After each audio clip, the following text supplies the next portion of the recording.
कृष्णः. तर आपण आज भगवद्गीतामधील अध्याय 10 यामधील विभूती योग या जो अध्याय आहे याची सुरुवात आपण वाचन करू आणि श्रील प्रभुपाद यांनी या भगवद्गीतेमध्ये काय याचं अर्थार्थ दिला आहे, तात्पर्य दिलं आहे, हे आपण समजून घेण्याचा प्रयत्न करू. तर पहिला आपण एक प्रेयर करू. ओम ज्ञानं तिमिरान्धस्य ज्ञानाञ्जनशलाकया चक्षुरुन्मीलितं येन तस्मै श्रीगुरुवे नमः. श्रीचैतन्यमनोभीष्टं स्थापितं येन भूतले स्वयं रूपगदा मह्यं ददाति स्वपदान्तिकं. वन्देऽहं श्रीगुरू श्रीयुतपदकमलं श्रीगुरून् वैष्णवांच श्रीरूपं सहचरजातं सगणरघुनामितं तं सजीवं साधवेतं सावधूतं परिजनसहितं कृष्णचैतन्यदेवं श्रीराधाकृष्णपादान् सहगणललिता श्रीविशाखान्वितांच.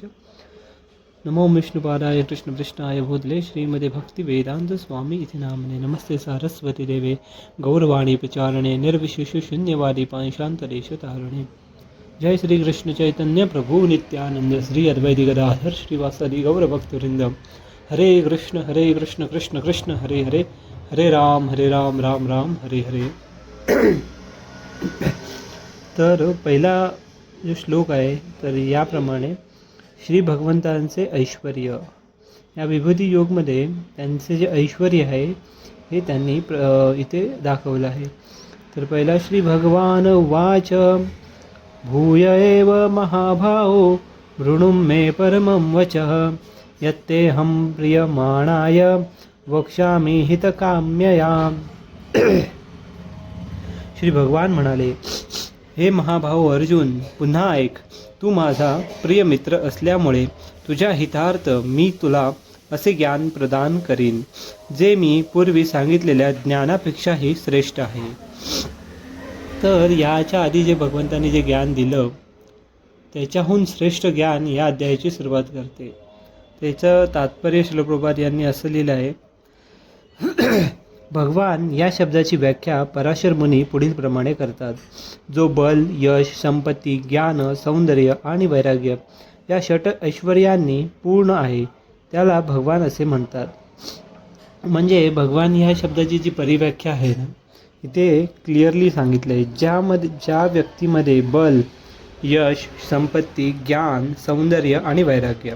बल म्हणजे एकदम अफाट बल, एकदम असीमित, अनलिमिटेड जे आपण बोलतो ना, ज्याचा काही एंड नाही त्याच्यामध्ये. ते बल, यश, त्यांचं यशसुद्धा, इवन त्यांचं जे अपयश जे आपण बोलू शकतो जसं की तेही सुद्धा यशमध्ये काउंट केलं जातं. जसं भगवान कृष्ण आपण बोलतो की ते रण सोडून पळून गेले युद्धामधून, पण त्याच्या पण कथा आपण ऐकून त्याच्यामध्ये रस घेतो. सो यश, संपत्तीमध्ये पण खूप संपत्तीवान कृष्ण आहे. जसं की 16,108 त्यांच्या ज्या क्वीन आहेत त्यांच्यासाठी त्यांनी एक पॅलेस क्रिएट केला प्रत्येकासाठी. सो खूप ऐश्वर्यवान, खूप संपत्ती आहे त्यांच्याकडे. राईट. ज्ञान म्हणजे भगवद्गीतासारखं ज्ञान त्यांनी प्रदान केलं. त्याच्यामध्ये काहीही, आता एवढे आपण बुक्स बघतो त्याच्यामध्ये काही ना काही चेंजेस येतात, पण भगवद्गीता ॲज इट इज 5,000 वर्ष होऊन गेली पण ॲज इट इज तशीच्या तशी, आणि त्याच्यामध्ये वर्ड्समध्ये काहीही चेंजेस नाहीत आणि ती अजून ॲप्लिकेबल पण आहे. राईट. आपण ते अजून आपल्या जीवनामध्ये उतरून खूप लोकांची लाईफ चेंज झाली. सो ज्ञान, सौंदर्य सुंदर, कृष्णा एवढे सुंदर आहेत. त्रिभंग ललित असं 3 ठिकाणी ते थ्री फोल्ड कमरेला, मानेजवळ आणि खाली पायाजवळ. सो असं याप्रमाणे ते एकदम सुंदर असं त्रिभंग ललित त्यांचं सौंदर्य आहे. इवन जे बाकी डेमिगॉड्स, कामदेव जे आहेत ते पण त्यांच्याकडे बघून आकृष्ट होतात. इतके आकर्षण करतात कृष्णा. सौंदर्य, देन वैराग्य, डिटॅचमेंट. कृष्णा खूप डिटॅच. जसं की हे ज्ञान जेव्हा कृष्णाने अर्जुनाला दिलं तेव्हा त्याने फोर्स नाही केला, आता मी जे सांगणार तेच करायचं आहे तुला. नाही, यत करेशू, म्हणजे अर्जुनाला ते बोलतात की जे तुझी इच्छा आहे हे ज्ञान मी सांगितल्यानंतर त्या तुझ्या इच्छेप्रमाणे तू आता कर. आता तू डिसाईड कर की तुला युद्ध करायचं आहे की नाही करायचं आहे. सो कोणी अटॅचमेंट नाही की तुला आता हेच करायचंच आहे हां, आता कुठल्याही गोष्टीसाठी आपण प्रॅक्टिकली आपण जर बघायला गेलो तर आपल्या लाईफमध्ये आपण छोट्या छोट्या गोष्टींकडून अटॅचमेंट होतो. जसे की मी एका रूममध्ये राहतो आहे समजा, तर त्या रूममधील नाही मी इथेच झोपणार, माझी ही अटॅचमेंट इथेच मला पाहिजे, मला ह्याच ताटामध्ये जेवण पाहिजे. आणि काही वेळाने आपल्याला ह्या गोष्टींची सवयसुद्धा लागून जाते की म्हणजे मी ह्या गोष्टी करतो आणि मला ह्या गोष्टी आता टाईमवरती पाहिजेच, अदरवाईज आपल्याला राग येतो आहे ना, खूप आपण रागवतो. तर अटॅचमेंट. पण कृष्ण असे नाहीत, वैराग्य, डिटॅच एकदम. त्यांना काही समभाव आपण बोलतो ना, समदुःख सुख क्षमी. ज्यांना सुख आणि दुःख ह्या दोघांमध्ये पण ते सेम आहेत. जेव्हा त्यांना लास्टला युद्ध झालं, युद्धामध्ये पण युद्ध झाले त्याच्यानंतर मग दुर्योधन यांची जी फादर म्हणजे जे धृतराष्ट्र आणि गांधारी, तर गांधारी यांनी त्यांना श्राप दिला की तुमचं पूर्ण कुल नष्ट होईल आणि एकामेकांना त्यामध्ये पण ते एकदम स्थिर असे कृष्ण, वैराग्य एकदम, नो अटॅचमेंट टुवर्ड्स एनीवन. याप्रमाणे ह्या ज्या 6 गोष्टी ज्यांच्याकडे आहेत ना, काय, बल, यश, संपत्ती, ज्ञान, सौंदर्य, वैराग्य, तर त्यांना आपण कृष्ण बोलतात, पराशर मुनी बोलतात की आपण भगवान मानू शकतो.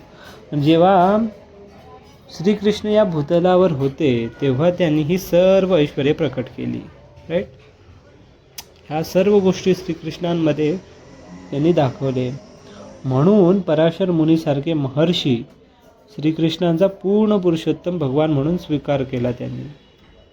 सो असं आहे, राईट. आपण आता पुढे तात्पर्य वाचण्याचा प्रयत्न करू. आता श्रीकृष्ण अर्जुनाला आपल्या ऐश्वर्यांचे आणि आपल्या कार्यांचे अतिशय गोपनीय ज्ञान प्रदान करीत आहेत.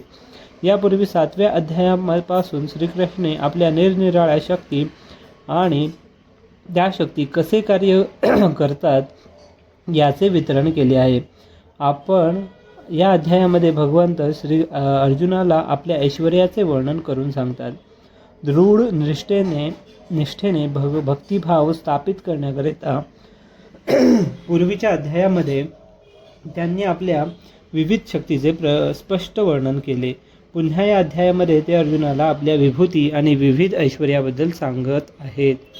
मनुष्य जितके भगवंताबद्दल श्रवण करतो तितक्या प्रमाणात तो भक्तीमध्ये दृढपणे स्थिर होतो.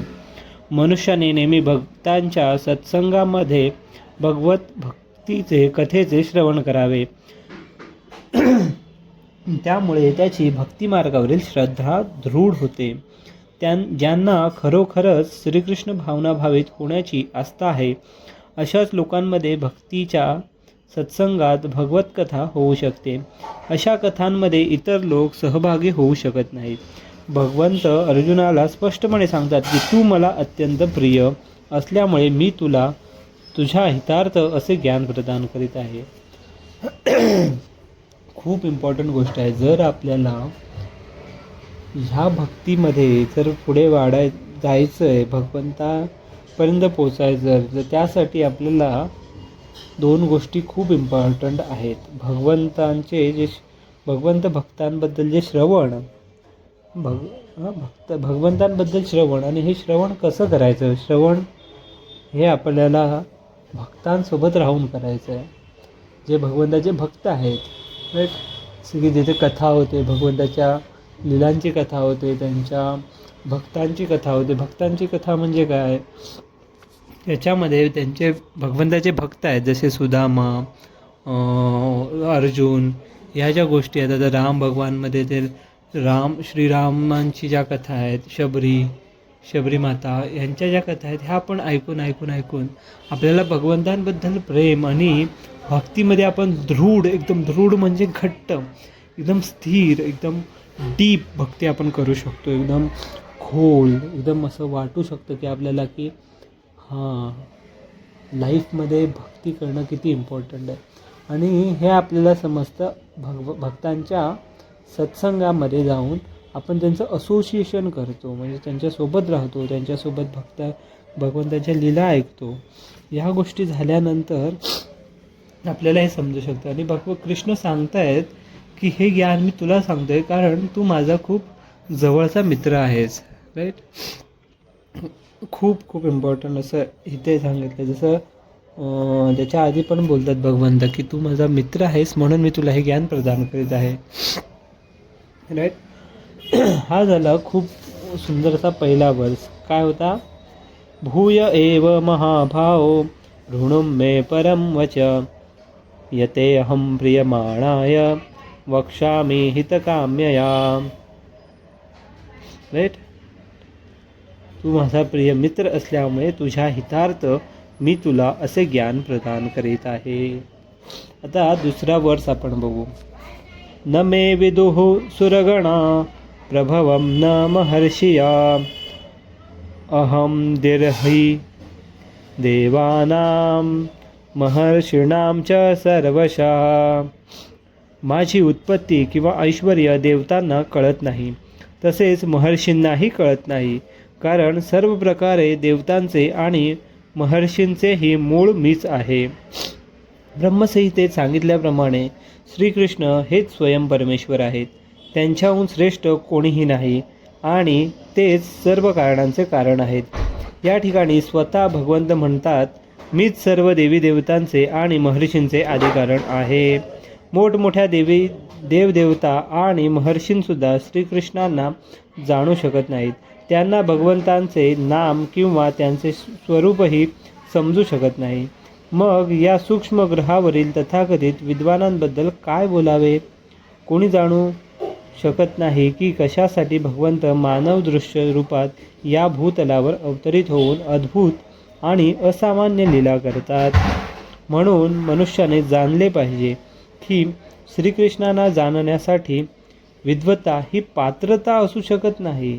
देवी देवता आणि महर्षींनीही सुद्धा आपल्या ज्ञानाद्वारे श्रीकृष्णांना जाणण्याचा प्रयत्न केला आणि परंतु तसे करण्यामध्ये ते अपयशीच ठरले आहेत.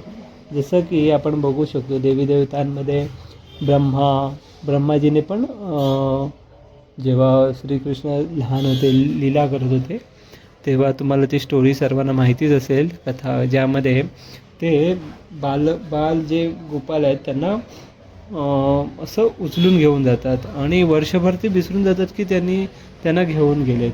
राईट. सो ह्याप्रमाणे ब्रह्मासुद्धा भ्रमित होतात की हे कृष्ण भगवान कसे काय आहे. राईट. ते देवी देवता जसं इंद्रनंही जेव्हा श्रीकृष्ण भगवाननी आपला गोवर्धन पर्वत उचलला तेव्हा देखील भ्रमित झाले. कोण? इंद्र.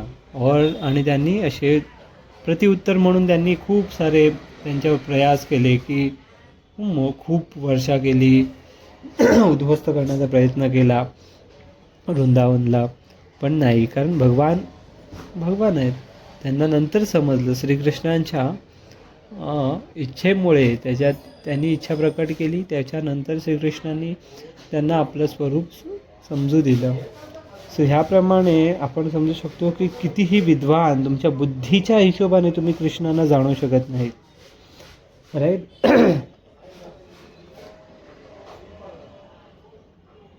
तर दुसरी गोष्ट अशी की ते अपयशीच ठरले, कारण अपयश ॲक्च्युली आहे हे असं. तर श्रीमद भागवतातही स्पष्टपणे म्हटले आहे, मोठमोठ्या देवतांसुद्धा भगवंतांना जाणण्यास असमर्थ आहेत. ते त्यांच्या अपूर्ण इंद्रियांची पराकाष्ठा करून तर्क करू शकतात व निराकारवादाच्या विरुद्धार्थी निष्कर्ष काढू शकतात.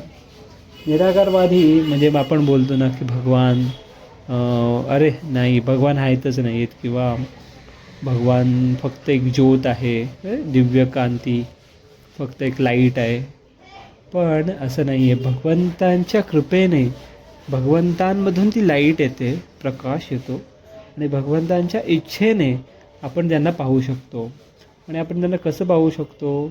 त्यासाठी आपल्याला भक्ती करायची आहे. ही भक्ती कशी करावी ही भगवद्गीतेमध्ये त्यांनी क्लिअरली सांगितलं आहे. तर भौतिक प्रकृतीच्या 3 गुणांनी प्रकट होत नाही अशा कोणत्या तरी वस्तूविषयी निष्कर्ष काढू शकतात किंवा मानसिक तर्काने कल्पना विलास करू शकतात, परंतु अशा मूर्खपणाने तर्काने श्रीकृष्णांना समजणे शक्य नाही. जसं आपण खूप गोष्टी आपल्या नजरेच्या पलीकडे आहेत पण त्या आहेत, राईट.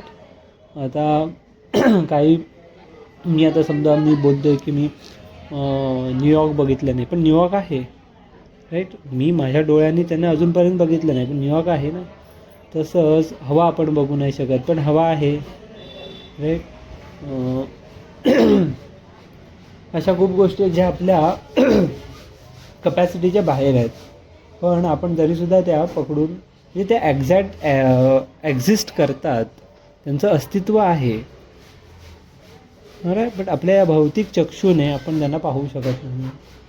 तशाच प्रकारे भगवंतसुद्धा आहेत, पण त्यांना ज्या पाहण्याची जी विधी आहे ही आपल्याला फॉलो करावी लागणार,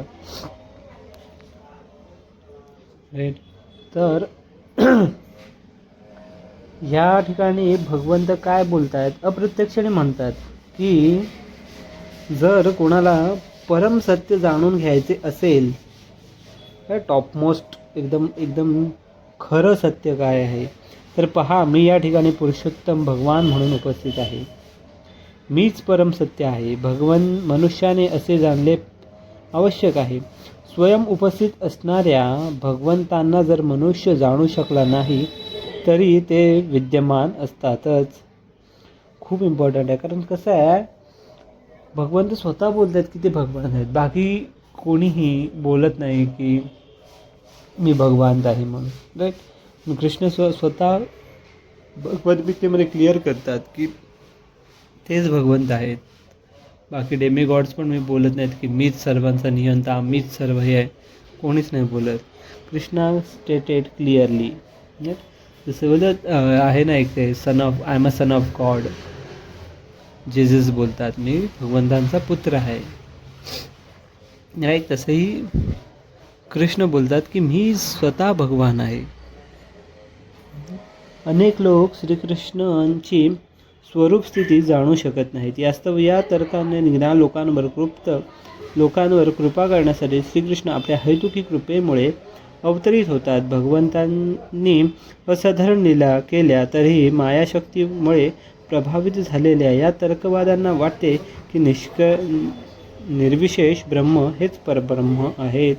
निर्विशेष ब्रह्म या शब्दाचा अर्थ मी जो पहिल्याप्रमाणे बोललो की लाईट, जे बोलतात ना की भगवंत फक्त लाईट आहेत, ज्योती, ब्रह्मज्योती, पण तसं नाही आहे. त्या ब्रह्मज्योतीच्या मागे स्वयं कृष्ण आहेत आणि कृष्ण भगवद्गीतामध्ये बोलतात की ते स्वतः भगवान आहेत. ते असं नाही बोलत की ब्रह्मज्योती टॉपमोस्ट आहे आणि ब्रह्मज्योतीच्या नंतर मी आहे, नाही.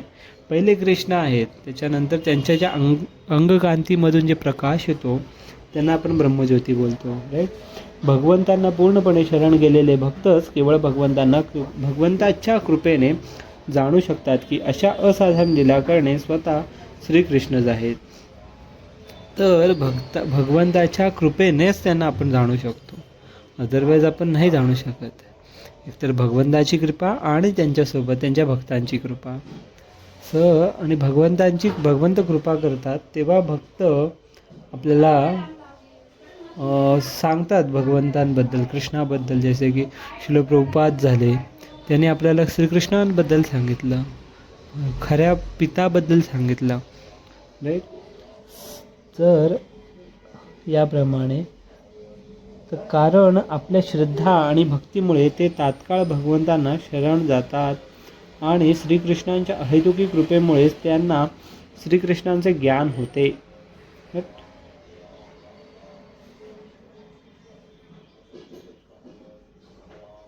खूप सुंदर असं ते श्रील प्रभुपाद यांनी तात्पर्यामध्ये क्लिअर सांगितलं आहे. सेकंड गोष्ट की कोणीही या अध्यायामध्ये या सेकंड जो वर्स आहे त्याच्यामध्ये श्लोकमध्ये आपण काय शिकलो की कोणीही आपल्या बुद्धीने किंवा ऐश्वर्य असलं तरी कितीही तुम्ही एकदम डीप तपस्या करून कृष्णांना आपल्या स्वबळाने समजू शकत नाहीत. त्यासाठी श्रीकृष्णाची कृपा होणे एकदम आवश्यक आहे, राईट. सर ह्याप्रमाणे आपल्या हा जे 2 वर्स आहेत हे आपण आता इथे कंप्लीट केले आहेत. आता नेक्स्ट डे आपण भगवंत जे सांगत आहेत त्याच्या पुढची जी गोष्ट, जसं की आता त्याने सांगितलं की कोण समजू शकत नाही त्यांना. आता हळूहळू नेक्स्ट हे सिस्टमॅटिक आहे भगवद्गीता. असं नाही की एक गोष्ट आता झाली नंतर दुसरी त्यांनी एकदम आरामात लास्टला सांगितली, राईट? असं नाही. आता हळूहळू त्यांनी ह्या गोष्टीचा उलगडा करणार ते भगवान श्रीकृष्ण, की कोण मला समजू शकत नाही, आता हळूहळू कोण मला कसं समजू शकतं आणि ह्याची प्रक्रिया काय, कोण कसं करायचं. सो एकदम सिस्टमॅटिक ते आपल्याला सांगणार, राईट? तर ठीक आहे. आज ह्या 2 वर्स आपण डिस्कस केलं, ठीक आहे. 2 वर्स काय होते? पहिला तर भगवान बोलतात की तू माझा प्रिय मित्र आहेस, राईट? म्हणून मी तुला हे ज्ञान प्रदान करत आहे. आणि सेकंड, हे मला कोण ओळखू शकतं, कोण ओळखू शकत नाही. इट मीन्स कोण ओळखू शकतं म्हणजे इट मीन्स ज्यांनी आपले ऐश्वर, आपले ज्ञान यांनी आपण भगवंतांना जाणू शकत नाही, राईट? सो ह्याप्रमाणे. थँक्यू. हरे कृष्णा कृष्णा कृष्णा हरे हरे, हरे राम राम राम हरे हरे.